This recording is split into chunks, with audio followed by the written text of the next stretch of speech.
All right. So we're going to get started. My name is Richard Lewis Brown. Today is September 15th, 2021. Good evening, good evening, good evening.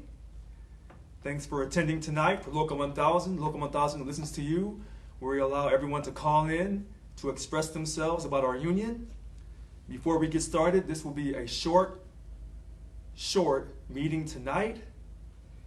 Before we get started, I've been asked to read something from a concerned citizen, and so I'm going to read it kind of quickly, and then we'll let the callers come in, and we'll get started. Okay, so this person has asked to be anonymous, but they sent this to me, and I'll read it to you as quickly as possible. Richard, in follow-up to our conversation this evening, I'm emailing you the settlement notice sent to CalPERS LTC participants from EPIC, the legal firm representing plaintiffs in the class action lawsuit against CalPERS. The case, Wedding versus CalPERS. Attached is the CalPERS notice sent a few weeks ago to all the LTC participants. I'm concerned about contradictions between the two notices that will more than likely result in participants having their policies canceled when they actually intended to continue their coverage. More specifically, CalPERS notice tells participants that if they want to remain in the program and continue the current benefits, no response is required.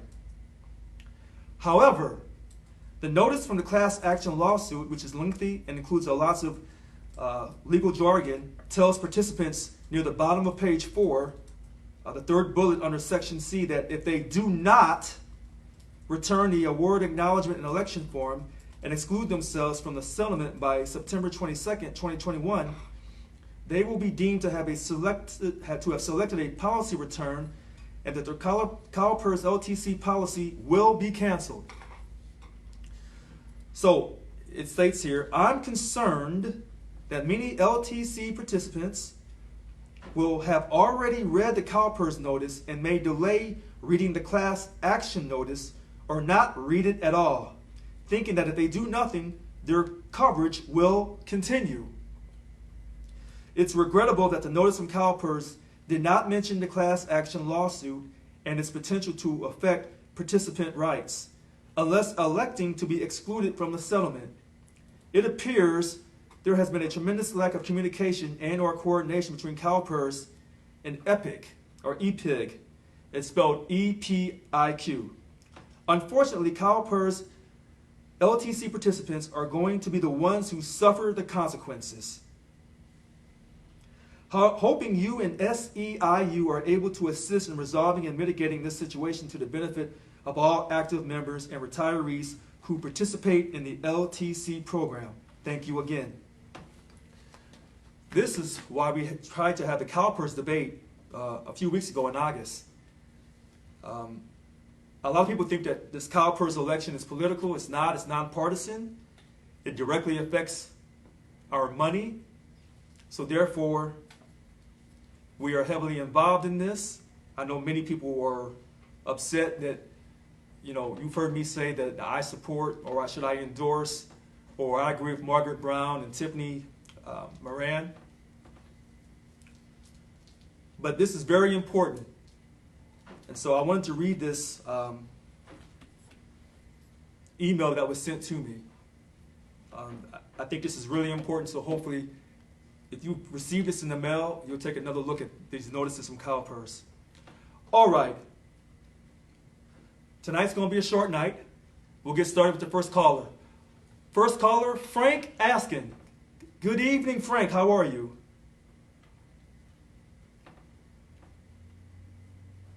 Good evening, Frank. Hey, Richard, can you hear me? Oh, loud and clear. Hey, good evening, Richard. I got a couple of questions. Sir, Frank, tonight we're going to do one question at a time tonight. Just one question. Frank. August 27th, we had the rally down at the state capitol, and I heard that you had a petition that you had delivered to the governor's office with some signatures on it. Now, I heard from Stuart Scott B. Smith that an information request was filed with the governor's office, and they claim that no petitions were ever received. And so the members need to know, where did these petitions go? Were they received or were they not received?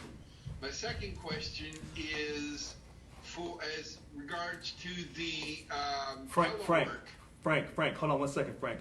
We can only do one question per caller because this is going to be a short night tonight. So which question do you want me to answer? Your second question or your first question? Please answer the first question. Okay, so you want to know the petitions to keep CCC open in Lansing County. You would like to know if those petitions were delivered to the governor on August 27th after the rally, or during the rally, should I say. Yes, have you received a response yet from the governor? Because according to Scott B. Smith, the governor's office is saying that they did not receive anything. All right, so the quick answer is we have not received any response from the governor or from the governor's office. We did walk it in. It's all on video. So I don't know why Stuart Scott B. Smith would say such a thing. They were delivered, and I was in a group of people. And I actually asked for copies to prove that they were delivered on August 27th, and I was told that they would not give me copies. But thanks for your question. Thank you so much. All right, next caller, Jessica. Good evening, Jessica. Thank you. Sorry, I don't have a question. I was just trying to get your attention because you were talking and we couldn't hear you. No problem. They were all trying to get your... Oh, no problem. Well, thanks for coming out tonight. Listen, I was told that this letter I just read, I may have been muted, so I need to read it again. So someone concerned about the CalPERS situation has sent me an email. They wish to remain anonymous, so I'll read it for you really quickly.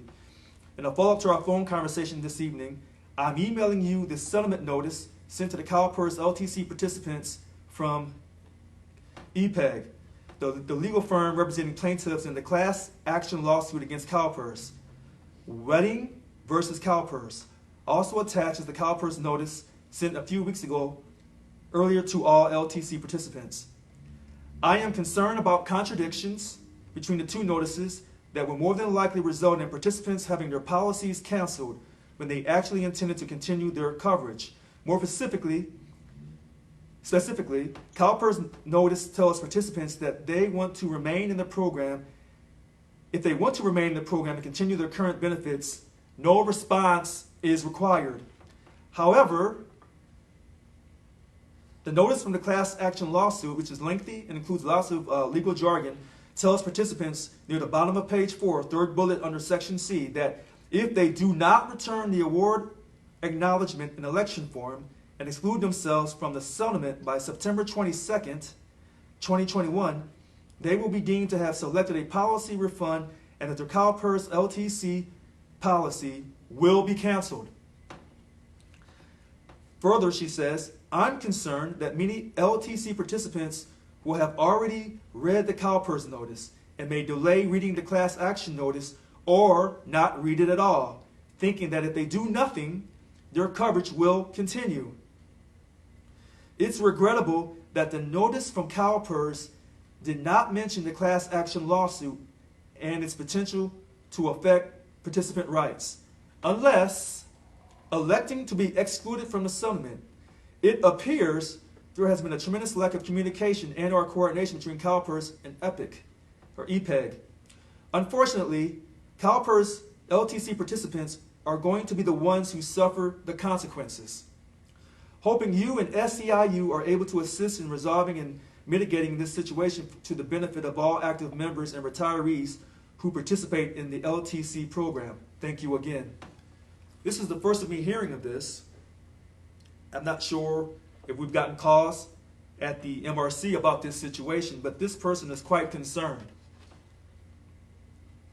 If you receive these notices in the mail, please reread them and take the appropriate action. Okay, let's get to the next caller. Alfredo Cortez. Good evening. was wondering about your, somewhere on your 6-point plan, you're talking about hiring professional negotiators. What's that going to be the stand for the bargaining negotiating committee? Is there going to be involved in negotiating? Oh, absolutely. Or how's that going to work? Because one of the most things about our members and what they need, professional negotiators to not understand what the members need for their contract. Right. And they probably will never read our contract like we read. Right. So I'm glad you called. They might negotiate, think that. Excuse me? I'm listening. Go ahead, Alfredo. I'm not. So, yeah. So I'm wondering what's going on with that private negotiators that you want to hire. All right. So Where do we stand? you stand where you've always stood. You're not being replaced. So the idea that if we hire some professional negotiators, that the D-Birds and the bunk team from all 10 bunk bargaining units will be replaced, that's not true. So we still haven't hired those negotiators yet. So when you hire professional negotiators, they do read your contract, but they'll need your expertise. So you're not being replaced. And let me be crystal clear. And so we'll be even more clear when we have the SBAC on December 11th and 12th, when we elect our new bunk team and bunk officers. The D-Birds who were elected by our dues-paying membership, their voice and their knowledge will not be ignored. So let me say it for you again. When we hire professional negotiators, they are not taking the place of our bunk officers, our bunk team, or our D-Birds. They're just here to enhance the process with their professional knowledge. They are not here to replace anyone. As someone has reminded me for the last several weeks, Richard, we are a member-ran union. I got the message, but I never failed to forget the message. So yes, that's on my 10-point platform, and I'm glad you asked that question. There's a lot of things being said, and one of the things that are being said is that, the union is not here to serve all represented employees. That's not true. That's absolutely not true. We're here to serve our represented employees. Remember that our dues-paying members pay for everything. Without their money, there is no Local 1000. I'm, very aware of that. And so, I'm working with the board, which are the DOC presidents, all 51, along with the 10 bunk chairs.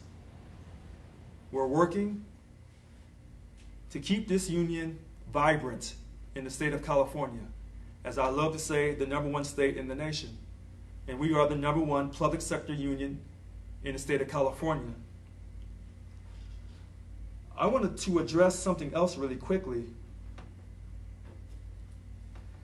Someone has asked, where did the $1 million come from that tremendously helped our current governor, Gavin Newsom, win his recall?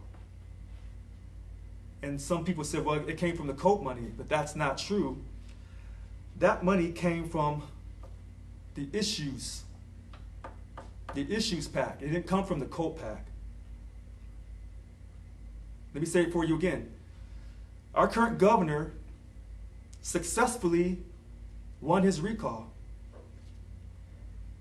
And we gave $1 million that was voted on June 2nd to SEIU State Council. But that money came from our issues PAC. That came from our dues money. That's what happened. Hopefully I don't have to keep repeating that over and over and over again. We do have 4 PACs. We have a candidate PAC. $1.50 of our money goes to the candidate PAC. For those who don't check off the box on the membership application, $2 goes to the issues PAC. And then we have an independent expenditures PAC. Money from the first 2 PACs goes to that PAC. And then if you choose to give more money to SAIU International, Washington, D.C. That's called the COPE money. That's the fourth pack. All right. So I see Richard Wake, DLC President 76. Oh boy, is it 767? 767. Go ahead, Richard. Yeah. So if the money came from the issues pack, so be it. But one thing we have to keep in mind about this election is this was not like a regular general election where we're donating to a specific candidate through the COPE fund. This was an issue: should the governor be recalled or not be recalled? Right. So maybe that's why the money came from the issues pack. Nonetheless, in my opinion, it's still the right thing to do. Okay. One thing that's gonna be desperately needed here in the next legislative session. It won't happen this session, but the legislature is gonna have to do something about the recall. First of all, the amount of money spent on this recall, and then Governor Newsom won, trounced everyone by well over 30%, it looks like. That, people, the amount of signatures that were gathered was like 1.5 million. Right. That was, these are, the way this recall is done was put together before World War I, not II, World War I. So, the governor, while we may disagree with some people, may disagree with some of his policies, I disagree with a few of them. Matter of fact, I didn't vote for him in the primary. I voted for John Chung. I voted for Gavin Newsom in the general election. But, the recall needs to change. There should be at least, probably, in my opinion, it should be done like something like the way it's done in New York State, where there has to be some evidence of criminal malfeasance or some serious ethical misconduct on the part of the incumbent, which did not happen here. People just disagree. Right. Okay. So Richard. If you take a look really quick at the graphics of this election, just on the surface, Republicans did vote no on the recall, which was evidenced by the two congressional districts in Southern California that went red in 2020, but were flipped to blue, and also in some of the counties that Joe Biden won, that threshold was raised also. And the only way that could have happened is if Republicans had voted no on the recall. So Richard, one quick question. It wasn't just Democrats that voted no. Right. It was So a wide breadth of, the bottom line is a recall like this should never happen again. It was a colossal waste of money. And unfortunately, there's people up in Lassen County that are saying, right. There was fraud. So one quick. Let me just say there was no fraud in this Okay. election. Okay. So. Whoever's saying that. Okay, Richard. You're misguided. There's no fraud in this election. We're not going to go through California's version of Trump's big lie here. Newsom won the election fair and square. Okay. It's time for the recall folks to move on and get on with their lives. So all right. So I'm glad that DLC President 767 Richard Wake called in and saying that we need to change the rules about recall. So it appears to me that he's basically saying that, it's a good possibility we should have respected the vote of the people from the very beginning when Gavin Newsom won in 2018. That's what it sounds like to me. And then what it also sounds like, he says that we need to address this so that they can't have recalls in the future. He probably makes some great points. Maybe we should have respected the fact that he won the election in 2018 and allowed him to do his job. Some people said that he wasn't doing his job, and they thought that he needed to be recalled. So he won the first election, and some people didn't want to respect the vote because they said he was making bad decisions, and now he has won again. And so this is where I have to agree with Richard. We should respect the vote of elections and respect the will of the voters when they vote. So if we had respected the first election when he won in 2018, then we wouldn't have wasted all that money. But he says something about, he didn't create anything of a great dire need. Well, that's Richard's opinion. People who voted for the recall said that he did create a dire need. Now, we don't want to single out Lansing County or any particular county, whether they voted for the recall or against the recall. In America, we respect people's right to vote. And I think it's fantastic, regardless of how you voted. But because you vote and you exercise your voice in a peaceful manner, that is a blessing. But Richard makes some great points. And hopefully, in the future, we can respect when people vote. I think that's very, very important. Okay. Oh, and here's the other thing that I'm glad that Richard brought up about that the recall is now over. We've been working with College R about this COVID situation. So we've been, working through the mediator, PERB, Public Employment Relations Board, and we have not reached an agreement yet, but it's not because we're not trying.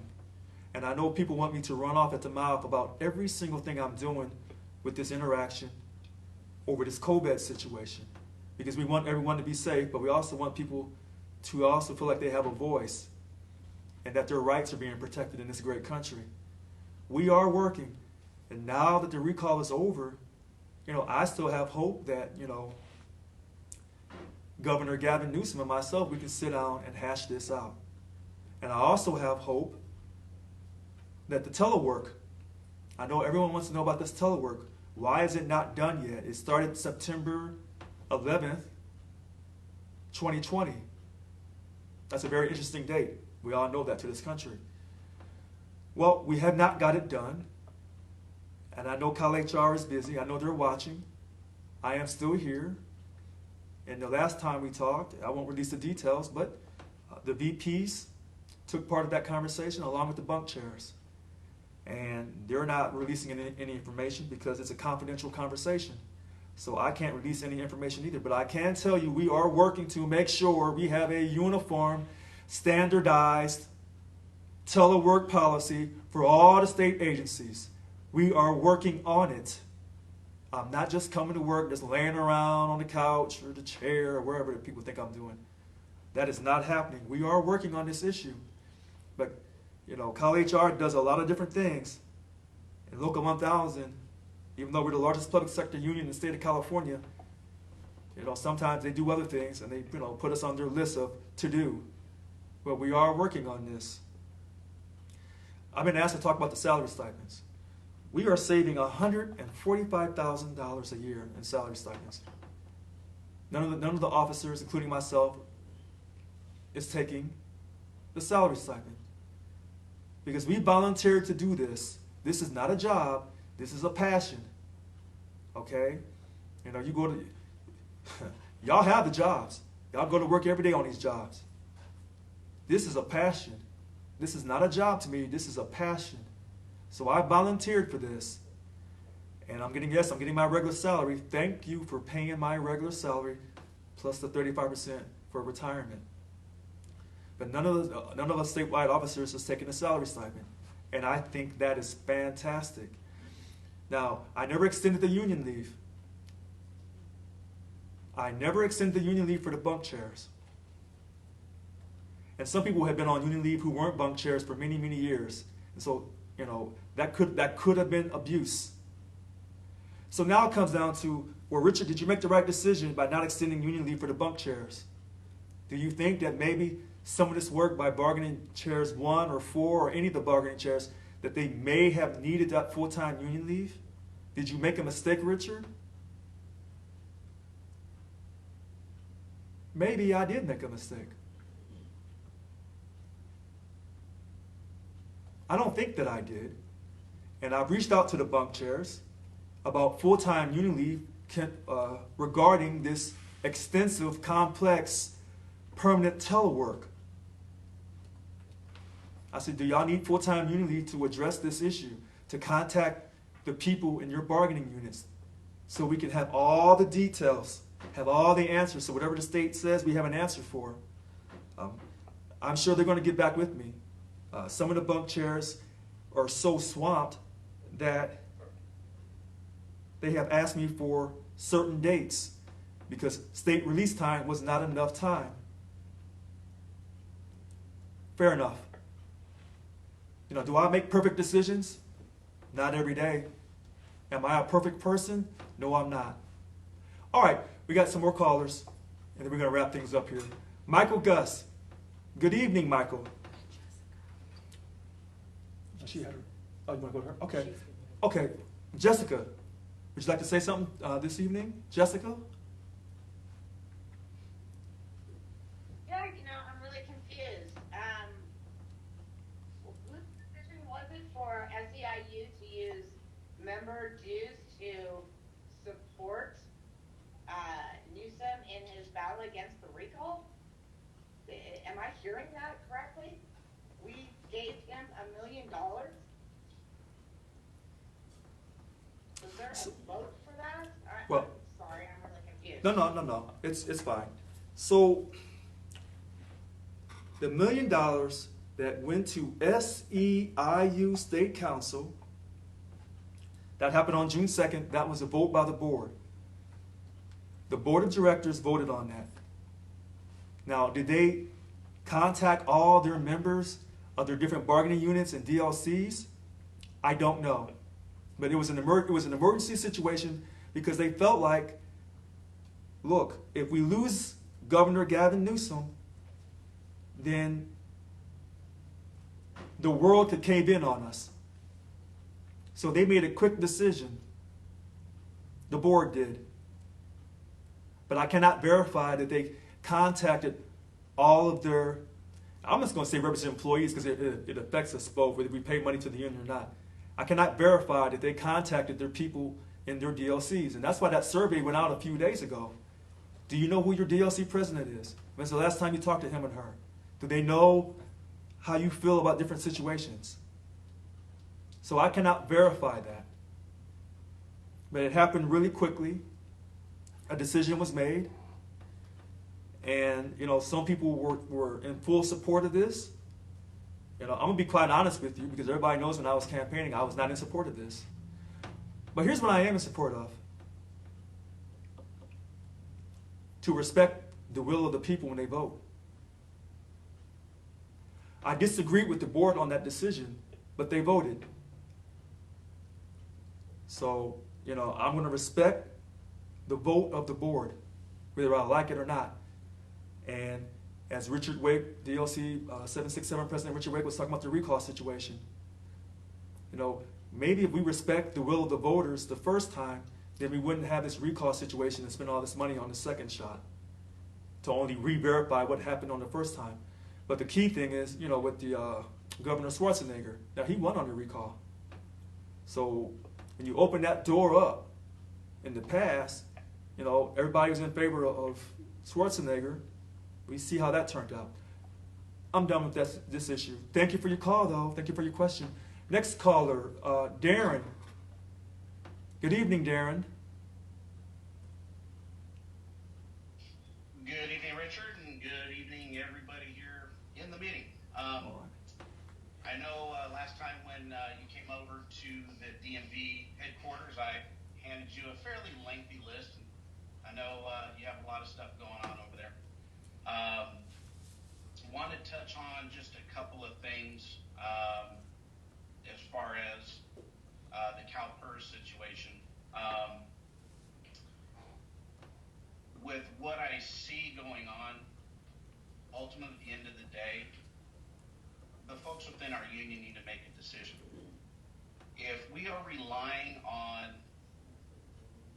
leadership to dictate where our votes go, then we have an illiterate votership, if that's what we're waiting on. I'm a huge proponent of folks getting educated on what's going on, getting educated on the issues, doing the research, doing the homework. Stop taking somebody else's opinion for what it is. Second thing is, one of the things that we're talking about is accountability and respecting the votes, and I get all that. One of the things that I still am asking for, and for folks to actually pay attention to, and it does go back to our original votes. We had to spend $300,000 and some change, probably what, $360,000 for a revote. Right. Way back when. Right. And there's some accountability that's due. Regardless, I hear a lot of folks pushing forward, going, "Oh, well, that was in the last administration," and there's some folks that are trying to push forward and push past that. And when I see that, that basically tells me that some folks have some things to hide. And if we're going to be a true labor union and we're going to have some accountability of leadership, we need to find out who allowed and who pushed things forward to happen the way it did. Because at the end of the day, as union leadership, the board has a fiduciary responsibility to make sure that our union fees and our union dues are being spent adequately and efficiently. And when they screw up and they let somebody make a decision without oversight, then the board members who played a role in that need to be held accountable. That's it for me for tonight. Have a good night. Okay, well, we want to thank you for your call tonight, Darren. I know a lot of people were upset that the redo election for the VP of bargaining had to happen. That cost us $365,000. There should have been something in place to prevent that, to have prevented that mistake from happening when two of the candidates who ran were not eligible to run. You know, I'm going to stop on that subject because that subject is still not fully addressed, but it will be. All right, so let's go to the next caller, Hugh Allen. Go ahead, Hugh.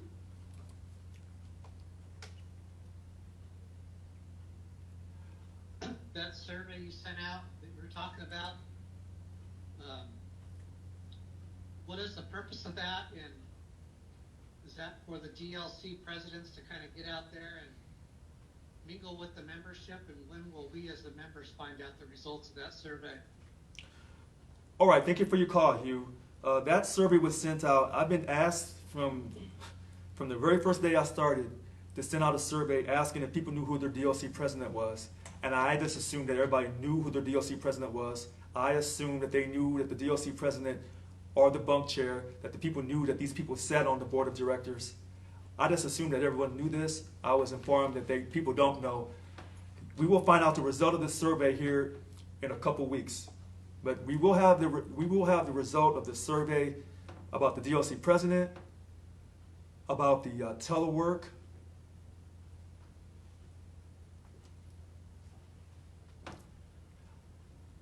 that's those two surveys. All right. So the next caller, Stephen O'Leary, DLC President 723, Stephen O'Leary. Go ahead, Steve.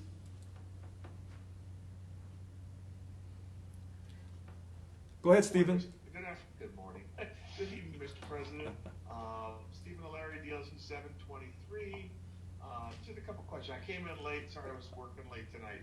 I was just wondering if we have sent a congratulations letter to the governor, and they look forward to working with him now that, we're going forward and with issues that we have that we'd like to address with him. I know you've been trying to meet with him and all, but it might be a good suggestion that it's a minimum thing saying,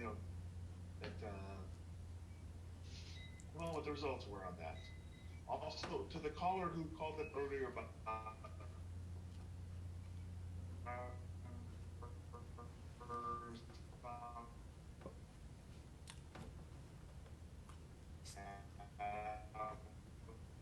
sponsor who also state council to oppose the recall. That was important for our membership that we I guess my internet connection's a little unstable. It did. Go ahead. That we take a position opposed to the recall. And yet, I did talk to my executive board members. Fine, because I do meet with my board members and my DLC membership. But I look forward to work with you and with the union to help better our conditions for our members. Also, in regards to the union leave for the bunk chairs, I think it is very important. Especially, I know for my unit, Unit 1, that we have a lot of issues that come forward. I know my classification, and I'm an investigator for the California Department of Tax and Fee Administration. And our people, we've been trying to get a classification change for our people because of our job. We have badges, we don't have guns, but our people are at the front lines when it comes to doing inspections, the cannabis,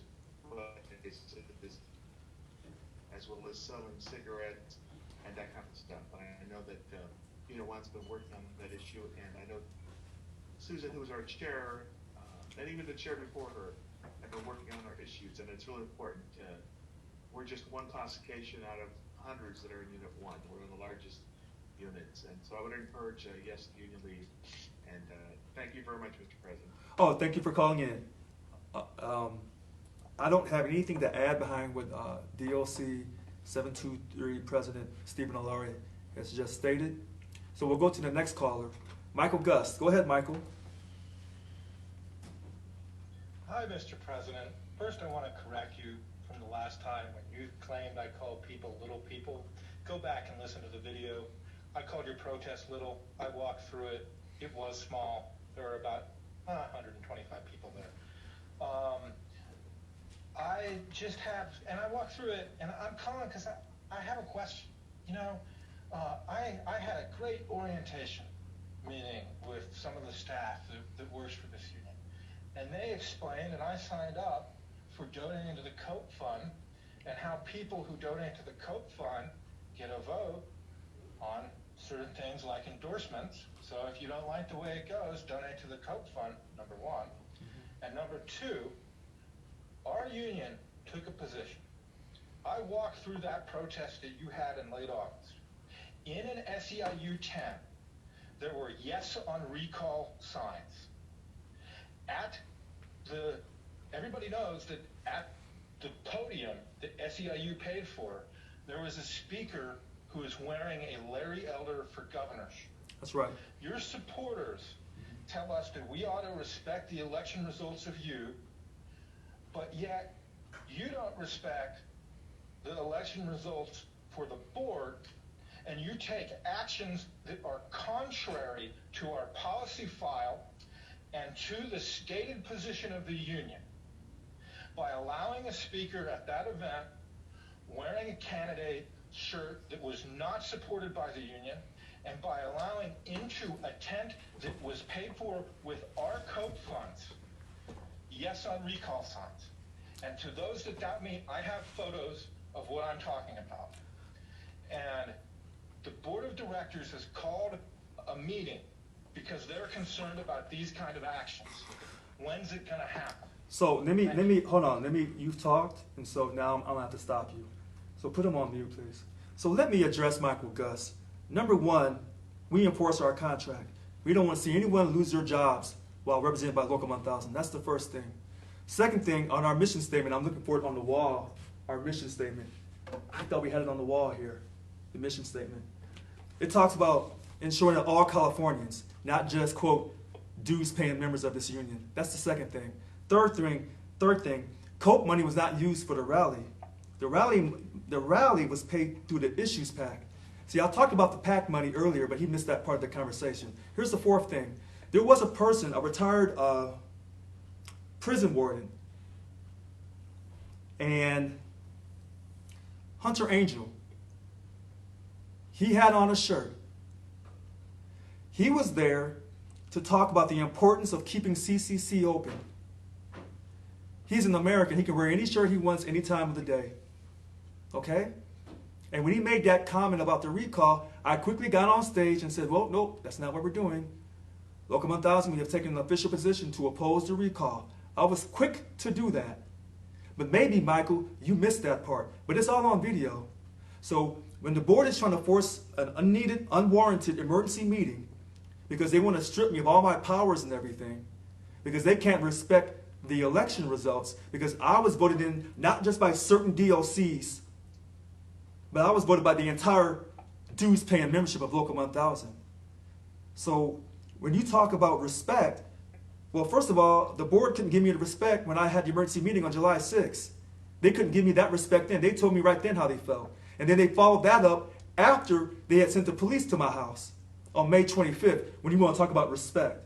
So do me a favor, Michael Gus. Miss me with all that respect stuff.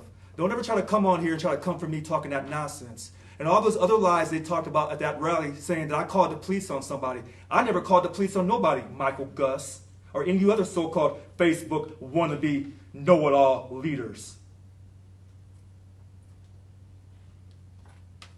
Kumbaya, kumbaya.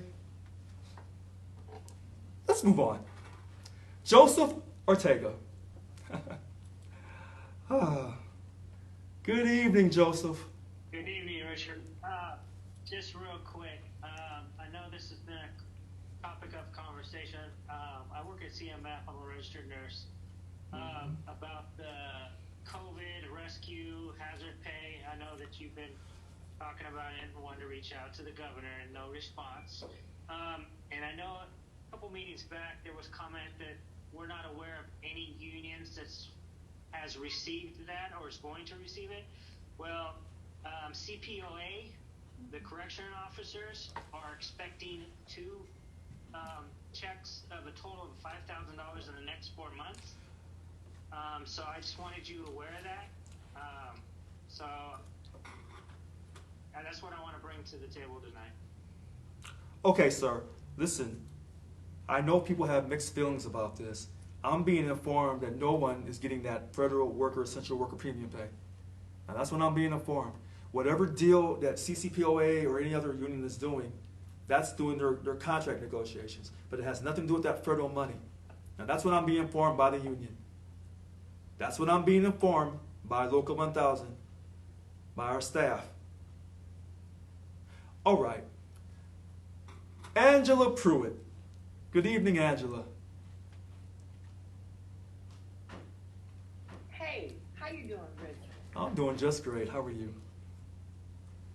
Good. I'm fine, thank you. Hey, I got a question. So, I know we're talking a lot about the DLCs and this and that and what they're supposed to be doing. What happens when you got a DLC president that doesn't have any interaction?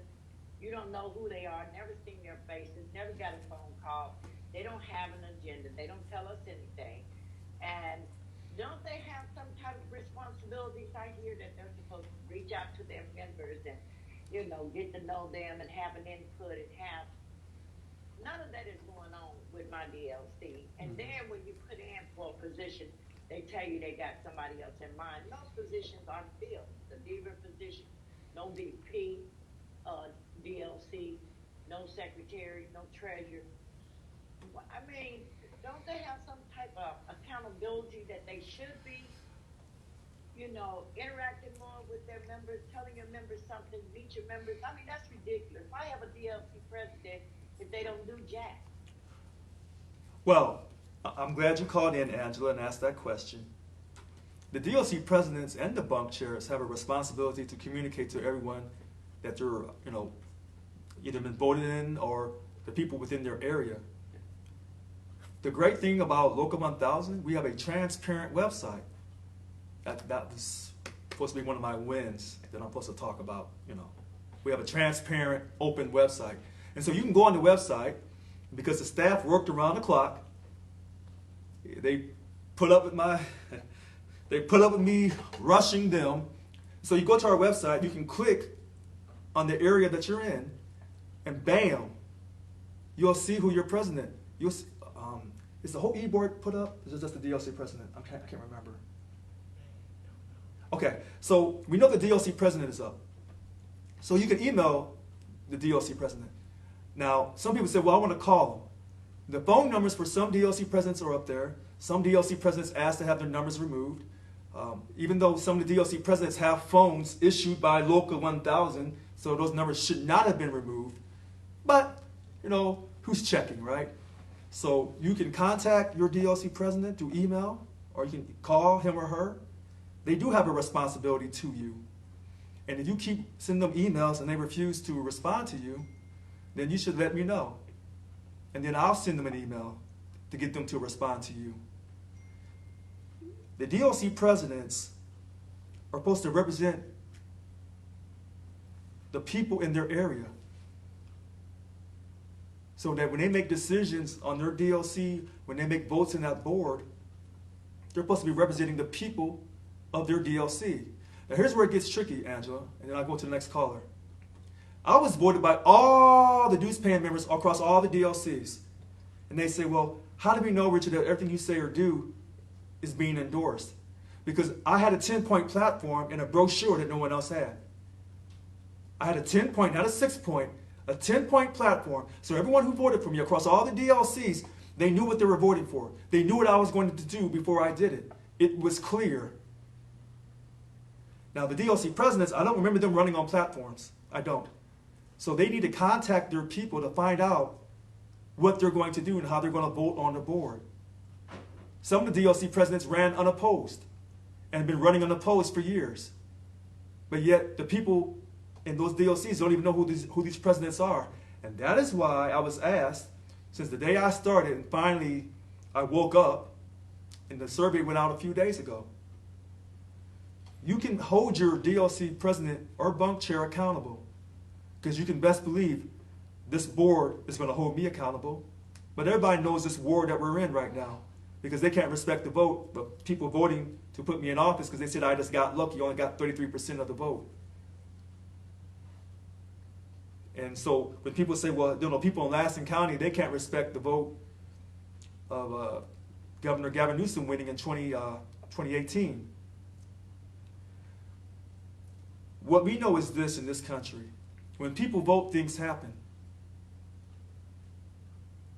And so, you know, when people point the fingers, usually, you know, it doesn't matter what party you belong to, that finger can be pointed from either direction. So, but you can hold your DLC president accountable, him or her. Yes, you can. All right, next caller. DLC 770 President Nicole Silabosco. Good evening, Nicole. That's enough, Richard. Good evening.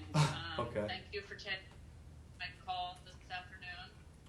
And I just want to make a couple of comments. One, I did not include myself in the board that made that decision for your rights to be removed.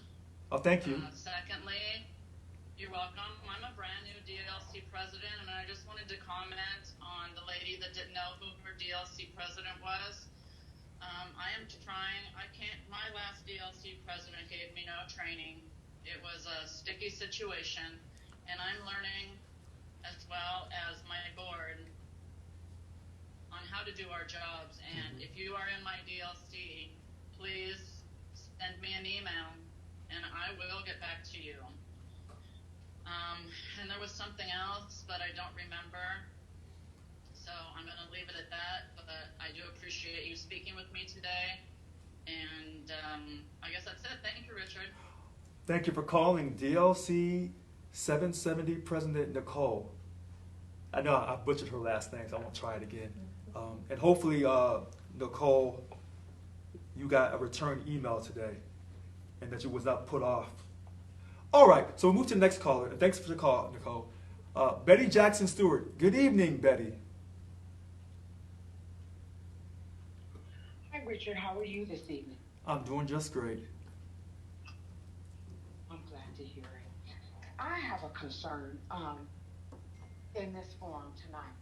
I recently, I saw a letter, and the letter that I saw, I read it completely, and it was about Mr. Kevin Healy attempting to bribe one of the union people, I'm not going to say her name, but wanting her to go against you. He asked her in that letter to go against you, and that they really needed her assistance to go against you so that they could relinquish you of your power, that you would remain in your seat, but you would be relinquished of your power, and that she stood the opportunity to gain money from this. And I mean, people get on here and jump on you all day long. I know there are more people than just I who read that letter. She called Kevin Healy out by name. She didn't name anyone else. She named him. And even either she's a nutcase or something's wrong with Kevin. And by any means, I just want to know what can be done about situations like that where people are over here plotting and planning against the president. I mean, I thought something was way off with me when the police came to your home, and I just felt like that had something to do with the way it was going to turn out. At any event, I believe the person who contacted the police felt that you were going to be, wouldn't be able to show up for a while as the president, and they could utilize that against you. Okay, so that did not work. Now we're plotting and planning to take your powers away. What is this about, Richard? I mean, in the letter, she well conveyed the incident that took place. It is very well documented. And so there's a lot going on in this union that people are not jumping on this telephone discussing. They're discussing other things that just rhetoric gossip, but they're not discussing what's really going on. Why is that being why are they sweeping that under the rug? Kevin should be called out for that. And if he didn't do it, he should be made to explain why he didn't do it and gets us to believe him. Because I believe he did do it. And I'm just saying. And now I'm going to get off. I have a bad feeling about Kevin Healy, the great lengths he will go through. And I just wonder what's next. If this doesn't work, what is he going to do next? I just wanted to say that. Thank you for your time. All right. I'm so glad that you called in, Betty Jackson Stewart. You've asked some great questions about DLC 752 President Kevin Healy. I'm sure he has his opinion, and the person that brought this to my attention, I'm sure that person has her opinion as well. I want to go back to what you said really quickly about the cops coming to my house on May 25th. I have not forgotten that. That told me right then my union was not for me. And they were hoping that I would lose my life. And so I've been fighting since the time I walked up in here. And I'll be fighting when I walk up out of here as well. But you know what? I want everybody to hear this tonight on September 15th, 2021. You got the right one. If you're looking for a fight, you got the right one. If you walk up on me, bring some friends with you. And I'm not trying to sound presidential. I'm telling you, I'm fighting for my life. If you don't like how I get down, you don't like the tone of my voice, you were never for me to begin with. But they try to take my life from me. And then they tried to keep from swearing me in. Then they made me wait all those hours before they swore me in. Then, now they've told me some racist, homophobic statements. DLC 786, President Teresa Taylor. And now you're trying to strip me of all my powers. See, this is the kind of nonsense and hypocrisy is the union I belong to. You think I'm going to be quiet about it? Wrong answer. You don't think I can handle these situations and handle this COVID and this telework and this further worker, essential worker premium pay? Think again. You got the right one. If you're looking for a fight, you've got one. I am not backing down from none of you so-called individuals. None of you. You don't like my passion? Kick rocks. You want to get on Facebook and lie and say I paid Tony Owens all that money? That's a lie. You want to say I called the cops on the protesters at the August 27th rally? That's a lie. You want to say I'm misspending union resources? That's a lie. You lie and you lie and you lie, and then you want to say, when I check you, when I get at your ass, now you want to have a problem. You get up behind my face with that.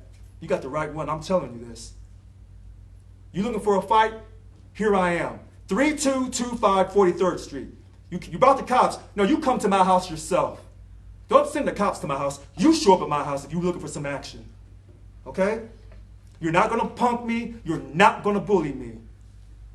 I will not be intimidated. Not by you, not by the state of California. No one will intimidate Richard Lewis Brown. And I mean that. Next caller, DLC 772 President Mary Dela Cruz. Hi, Mary. Good evening, Richard. Good evening. Hi, thank you so much for taking my call.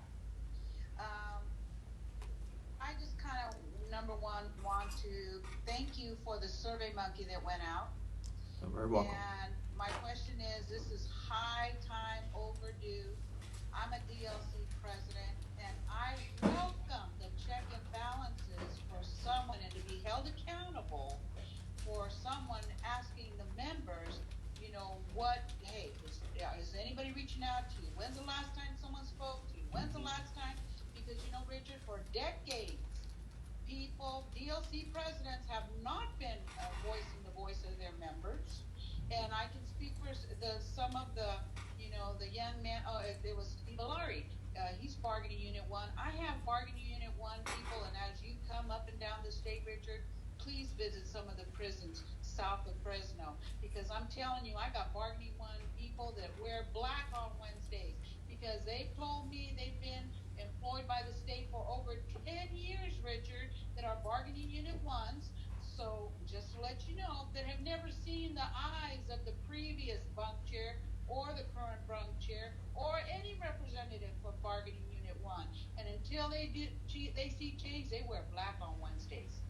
And I thought, oh, okay. And I did reach out and I said, hey, whoever, we got representatives up and down the state, we can send somebody. Why haven't we sent someone? So again, I welcome the Survey Monkey, and I think it's going to be all telling, all revealing, because I would like to see SEIU hold all of us accountable, get some teeth in this bite. And if we're not doing what we're supposed to be doing, then you know what? We need to be able to remove these DLC presidents, including myself, and any bunk chair that is not speaking the voice of their members.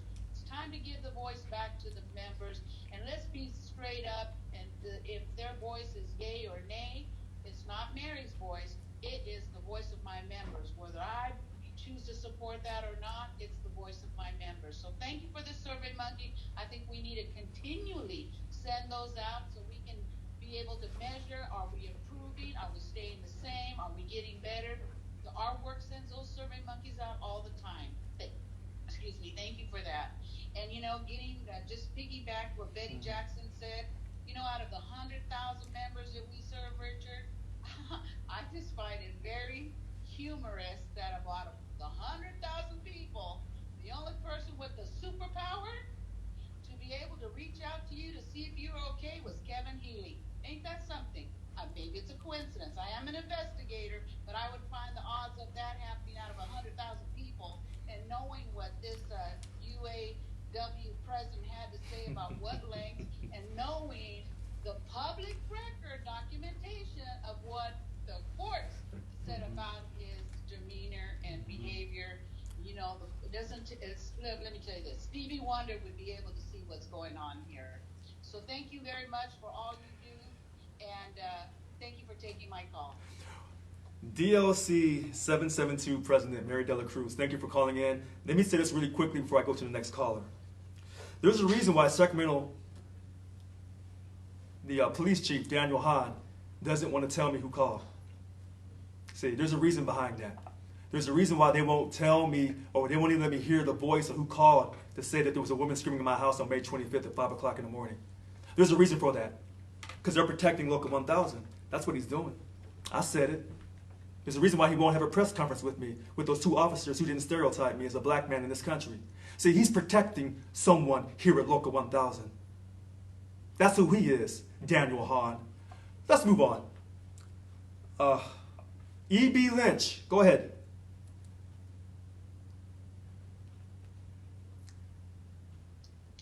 Thank you, Mr. President. I appreciate you taking my call. I want to first say thank you for being a representative of those without voices, because a lot of what you have said and what others have said has been said to me. I am a veteran. I have served over 20 years in the military, and I came to the prison system as a licensed nurse about 10 years ago. And when I got there, I immediately, because I saw some changes that needed to happen, I immediately said, I want to be a union steward. Because as you know, we don't get paid for the work as a steward. But even though I'm a single mother of 2 children, I said my time needs to be put into this because it's worth it. But I heard from all of the people that I was trying to represent that they don't believe our union cared. So why are they paying dues when they don't get information? They're not told when things are happening. They're not told why.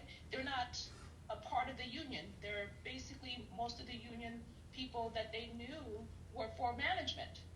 And so my hope, my vision, my dream is to change that. And I went away for military reasons and came back and immediately started calling, started asking questions because it got worse while I was gone. And now we have a new DLC president who I recently spoke to. I was informed that he may be leaving soon. He appointed his officers. From my understanding, no one has really seen our DLC representatives.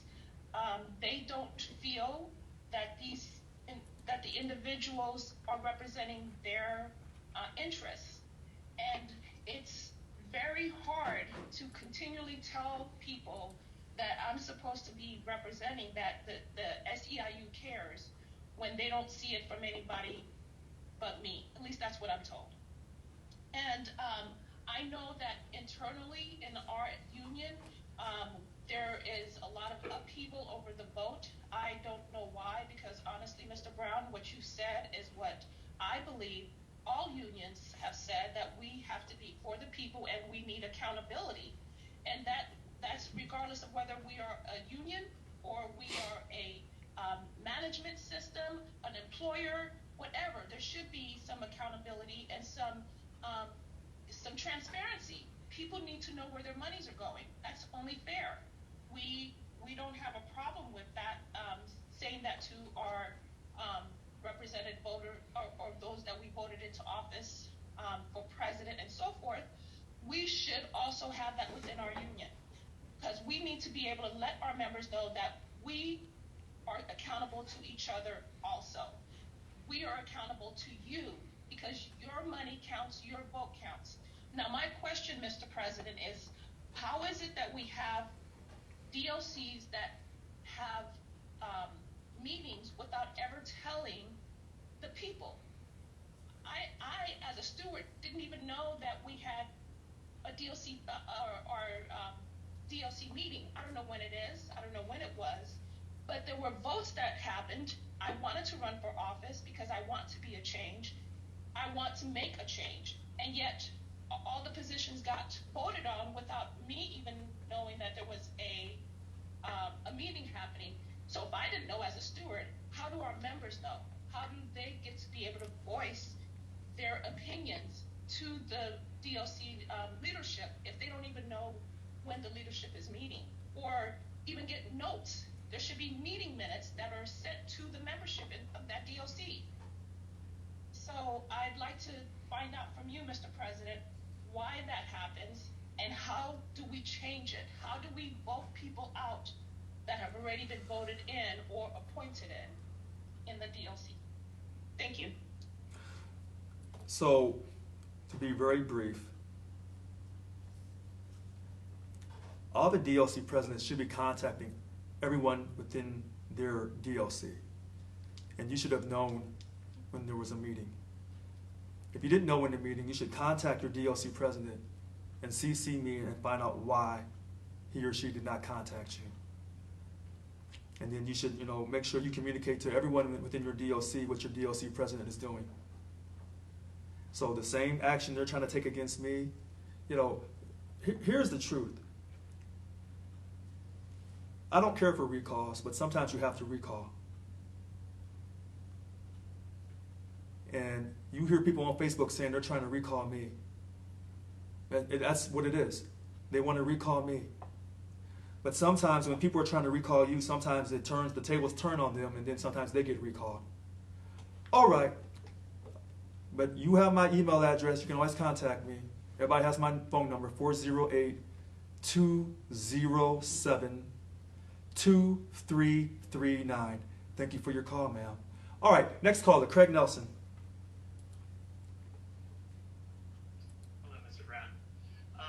I'm very disconcerted by a lot of the defamation that's going on against Kevin Healy there by people on this call. I hope you give him time to respond to this. Plus, you have since taken down the defamation that has been put on the website at Local 1000. And this brings up why your disrespect for the board of directors is so concerning to a lot of the members, and why you haven't called the emergency meeting that they demanded in the last 30 days twice with a majority vote of the board, and all you did with the past board meeting was air your grievances for an hour and a half and disrespect the time of the board. When are you going to call the meeting? We want it now. Well, you know what, sir? You can want a lot of things in life. You won't always get what you want. So we responded back to Bill Hall. Maybe you should contact Bill Hall and ask him where the process is. Thanks for your call. Next caller, Denise Quinn Allen.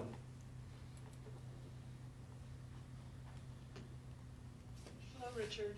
I just want to compound what Craig was just talking about, and I'm curious to know when you're going to respond to the request from the board to have a meeting, but you've already answered that, so we won't waste time. What I'd more like to know about is regarding the Lassen County expenses. Right. I'm wondering if you can share how much that costs to charter the buses, to pay the mayor of the town to come, to transport the two CalPERS candidates that you're endorsing to come, all of that, and if you could kind of give us a breakdown of how that was paid for, what Right. were member dues paid for that, and also if you could tell us how many members, because based on the count that's out right now, it would be, per member, we spent about $1,200 to $1,500 per member just So, for this. right. And that's, go ahead. I'm sorry, I didn't mean to cut you off. Go ahead. Oh, go ahead, I'm done.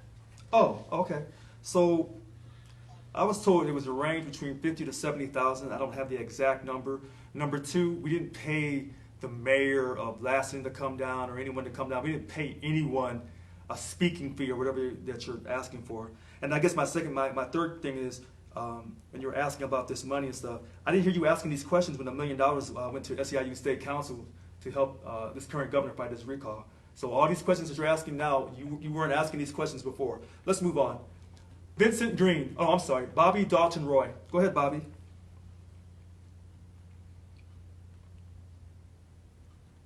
Bobby Dalton Roy.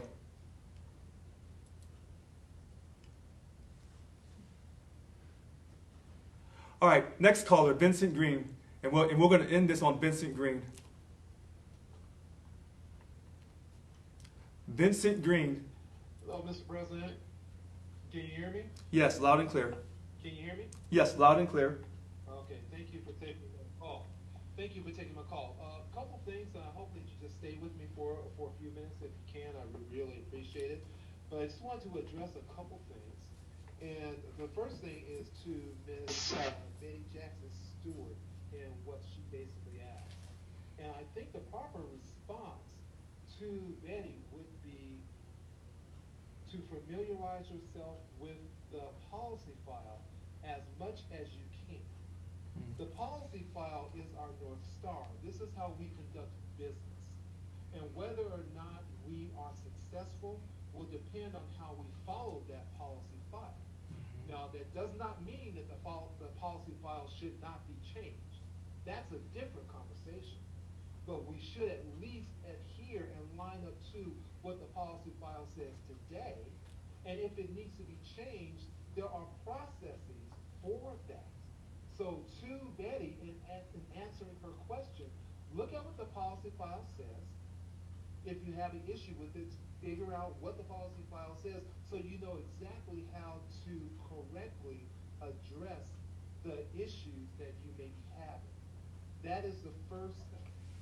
The second thing that I would turn around and say is, Mr. President, other than the telework survey, I have not received your surveys. I have not received them. I have not gotten them. You know, you have my email addresses, and I have not received them as far as the DLC presidents and anything else that you've sent. I haven't received a survey since August.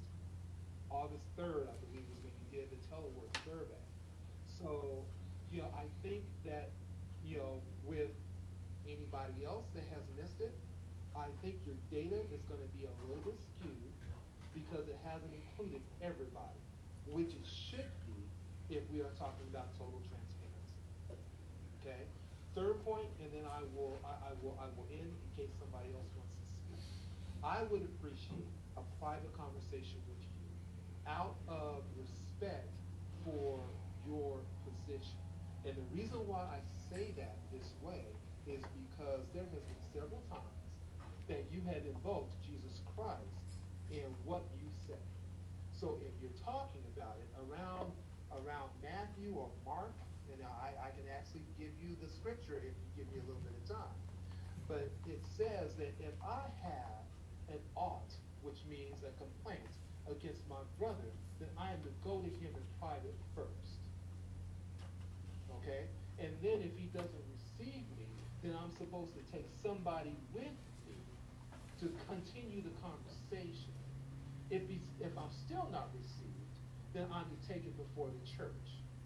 Now, I realize that this is a church, and I realize this is not Sunday school, but I'm going to apply the same principles of Christ and the Bible that you have applied and say, look, I want to have a conversation with you first before I actually turn around and have an open forum conversation with you about what I might see that is wrong. And to everybody out there, I would suggest that is fair. That is fair. We have an issue, go to that person first. If not, take somebody with you so that you can actually basically see if what you're saying and what you're talking about is true. Because you know what? In the heat of the moment, we all make mistakes. I make mistakes. Richard makes mistakes. Everybody makes mistakes. But we owe it to ourselves and out of respect for one another. And even out of the love of Jesus Christ. And I say that, Richard, because you invoke that all the time. So I'm asking you to give me a call. Not wait on my phone call. I need you to give me a call at your earliest convenience. Whatever your schedule is, I will make myself available to you because I know how busy you are. So if you would do that for me, I would really, really appreciate it. Thank you very much for your time, and I thank you for taking my call. Okay, so I want to thank Vincent Green for calling in. That's going to wrap up this evening. I know we have some people who've already spoke, and we're going to wrap up this evening. I know a lot of people have some strong opinions about Local 1000, particularly because I'm the president. I want you to keep your strong opinions. I really do. I want you to do what you got to do. Be you. See, I haven't really been myself. But listen to this word. Because we're going to create a new culture for Local 1000. But I haven't really been myself. That's going to change. I'm done talking. Make it a great night. Thank you. We're done.